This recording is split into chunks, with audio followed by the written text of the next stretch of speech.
Snack daw kami, sabi ni Madam, kaya yan, dito kami pumunta sa Dunkin Donut. At nandito na din ang amo kong lalaki na, hi guys, ngayon ay mag-shopping kami, pero kami lang ang bumaba, si Madam at si Jenny. At dito lang kami sa Max, malapit sa tinitirhan namin, kasi dito guys may nakasale na pantalon. Sobrang mura lang niya guys, pero kapag original price ito sobrang mahal, kaya sabi ng alaga ko, marami daw nakasale dito na malaki yung mga buka ng pantalon, kasi yung mga kaibigan niya ay nagsabi dito daw maraming nakasale na pantalon, kaya dito kami pumunta.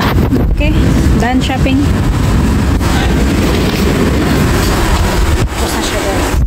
At hindi rin kami nagtagal guys, kasi madali niya nakita yung gusto niya, at saka t-shirt at pantalon naman yung gusto niya, so hindi na masyadong kailangan ng mga fitting mga ganyan. At habang papunta kami sa cashier ay may nakita ko dito mga cute na mga manikin, at saka maraming mga nag-shopping ngayon guys, kasi nga maraming nakasale dito sa Max ngayon, o diba? Tignan nyo, napaka-cute. At habang nababayad sila ay ako naman ay nandito sa accessories. Tignan nyo guys, sobrang cute, mga bags, as in sobrang ganda, pero pera lang ang wala.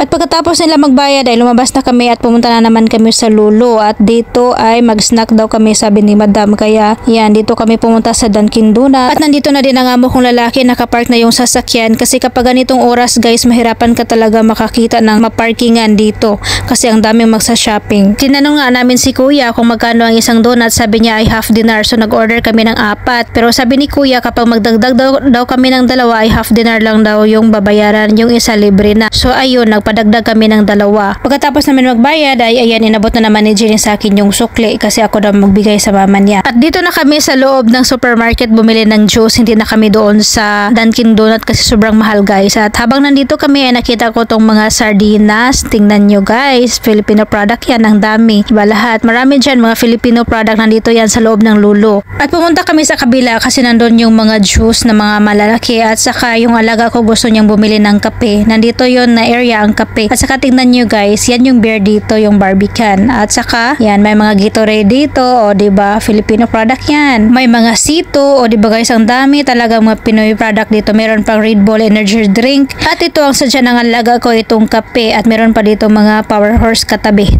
Medyo natagalan kami dito kasi sabi niya ay kuha din daw ako ng kape. Sabi ko ayaw ko ng kape ng ganito. Sabi niya pili ka, meron naman mga sweets dyan, kahit ano gustong mo kuha ka dyan. Pero hindi talaga ako mahilig sa mga kape guys, kaya tubig lang yung kinuha ko, at saka yung mga amo ko juice naman ang kinuha namin para sa kanila. At nandito na kami, kumain na yung alaga ko kasi gutom na daw siya, at saka umusog pa siya guys kasi hindi daw ako makita sa camera, o diba, sobrang bait talaga itong alaga ko guys, wala na akong masabi pa sa kanya. Binigyan kasi kami ng tinidor nung lalaki, so gusto ko sanang gamitin, pa-social ba, pero hindi ko talaga kaya guys. At nakita ko tong alaga ko ay kinamay naman niya, ay ayan, kinamay ko na din, o diba, ang sarap ng kain. Habang kumakain kami ng alaga ko ay nakita nga ng amo kong lalaki na nakafocus lang sa amin ang camera, kaya ayan, pinakita na niya yung amo kong babae, at syempre siya din, at syempre meron din siyang pamodel-model sa juice dyan.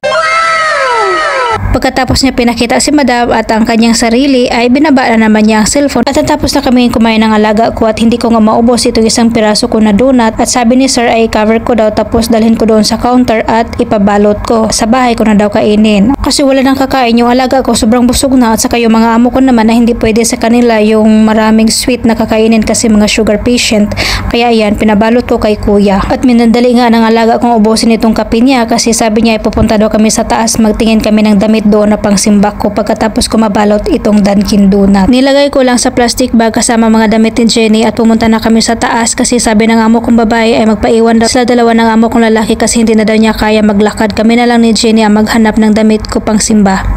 Tapos na kami nag-snack. Aray, punta kami sa taas guys, maghanap ako ng sanina. Maghanap ako ng damit pang simba. Kasi doon kanina sa pinuntahan namin, walang pang simba doon guys, pang sam. Yung tingnan niya. Yan, banda. So dito namin subukan sa taas, baka meron. Kami lang dalawa ni Jenny ang pumunta dito sa taas kasi si Madam hindi na siya makapaglakad. Masakit yung mga paa niya. At palibot-libot kami ni Jenny pero hindi ako nakahanap ng damit para pang simba kasi sobrang taas guys. Kung bibili ako, meron naman kasya sa akin pero sobrang taas, kailangan ko siya putulan. Pagkatapos ay pumunta na lang kami dito sa bag section at may nakita ako ditong sale na bag. Kaya ayan, gusto ko siyang kunin kasi sobrang ganda. Nakachamba naman ako na may sale na bag kaya bibili ako kasi wala talaga akong bag na iwan dito pang simba guys kasi pinadala ko na doon kay mama kasi pinadala ko na sa Pilipinas lahat ng mga gamit ko. At sobrang ganda ng loob niya guys, 2 compartment. Ang alaga ko naman ay namili dyan sa likod kasi gusto niyang bibili ng bagong bag para sa outing nila mga kaibigan niya kaya bibili din siya ng isa. Yun, mga bag yung nabili namin, hindi damit kasi sobrang taas talaga yung mga damit, walang kasya sa akin. Pagkatapos namin nagbayad ay bumaba na kami at nandito yung mga amo ko naghintay sa amin. Pagkatapos ay umuwi na kami at yan lang guys, thank you for watching, bye bye, God bless everyone.